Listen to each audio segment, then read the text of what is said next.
جو جانور صرف اپنے بچے کے دودھ کو پورا کر سکتے ہیں ان کا دودھ ان کے بچوں کے لیے ہی ہوتا ہے، لیکن جن جانوروں کا دودھ ان کے بچوں کی ضرورت سے زیادہ ہوتا ہے تو وہ انسانیت کے لیے اپنا دودھ بانٹتے ہیں اور اس کا دودھ اوروں کے لیے جائز اور حلال رکھا گیا ہے۔ بھینس کا دودھ، اونٹنی کا دودھ اس کے اپنے بچوں کی ضرورت سے زیادہ اللہ نے دیا ہوتا ہے تو وہ جانور بھی اوروں کو بانٹتا ہے۔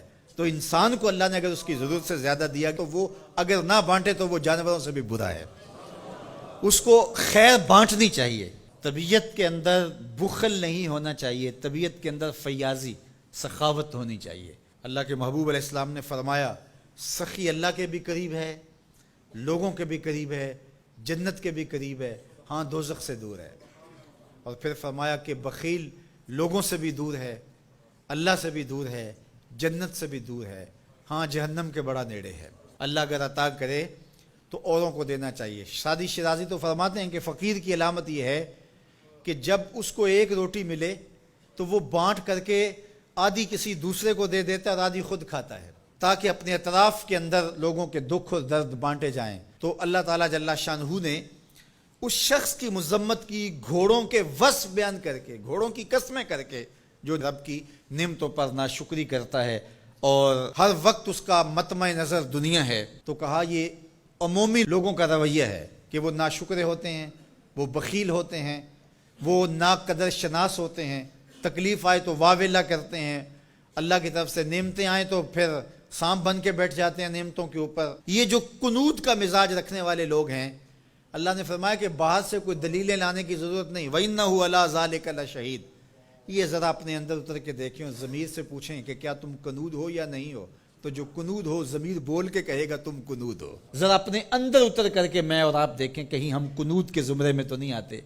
اللہ کی عطائیں، اللہ کی نعمتیں، اللہ کی کرم نوازیاں جو شام سویرے ہمارے اوپر ہیں، تو ہم کیا ان نعمتوں کا شکرانہ ادا کرتے ہیں؟ یہ تھوڑی سی تکلیفیں جو ہمیں پہنچتی ہیں ان تکلیفوں پر ہم شکوے کا لہجہ اختیار کیے رکھتے ہیں۔ وَإِنَّهُ لِحُبِّ الْخَيْرِ لَشَدِيدٌ، اور وہ خیر کی محبت میں بہت سخت ہے۔ یا خیر سے مراد مفسرین نے کہا المال، یعنی وہ مال کی محبت اس کے اندر کوٹ کوٹ کے بھری ہوئی ہے۔ ہر وقت مال کی طلب، مال کی خواہش، جتنا بھی مال اس کے پاس ہو جائے پھر بھی وہ سیراب نہیں ہوتا۔ سعدی شیرازی فرماتے ہیں کہ پیٹ بھر جاتا ہے، آنکھیں نہیں بھرتی۔ حل من مزید کے نعرے ہر وقت لگاتا رہتا ہے کہ اور آ جائے، اور آ جائے، اور آ جائے۔ دولت کا پیار اس کے اندر کوٹ کوٹ کے بھرا ہے۔ انسان بوڑھا ہوتا جاتا ہے لیکن دو چیزیں اس کی جوان رہتی ہیں، ایک مال کی محبت اور ایک جینے کی تمنا۔ بوڑھا بھی ہو جائے تو یہ دو چیزیں اس کی بوڑھی نہیں ہوتی۔ اور دوسرا فرمایا کہ ابن آدم کے پاس مال کی ایک وادی ہو، وادی کہتے ہیں پہاڑوں کے درمیان جو نیچے جگہ ہوتی ہے، وہ ساری سونے سے بھری ہوئی ہو، اگر کسی کو دے دی جائے تو وہ آرزو کرے گا کاش کہ ایک وادی جیسی اور ہو، پھر بھی اس کا پیٹ نہ بھرے، اس کی آنکھ نہ بھرے۔ اس لیے انسان مال کی محبت میں بہت سخت ہے۔ فرمایا ابن آدم کہتا ہے مالی مالی مالی، میرا مال میرا مال۔ فرمایا اس کا مال وہ ہے جو اس نے کھایا اور ضائع کر دیا، پہنا اور پرانا کر دیا، یا اس نے جو آگے بھیج دیا۔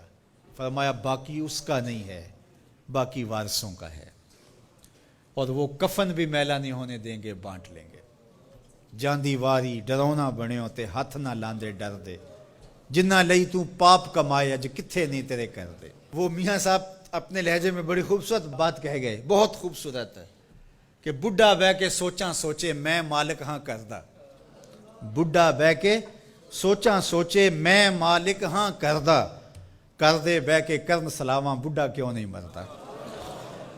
تو اپنی زندگی آگے بھیجو۔ حضور تشریف لائے گھر میں، سیدہ عائشہ رضی اللہ تعالیٰ عنہ موجود تھی، تو ایک بکری ذبح کی گئی تھی، تو فرمایا کچھ ہے کھانے کے لیے؟ کہا حضور سب بانٹ دیا ہے، ایک دستی باقی بچی ہے۔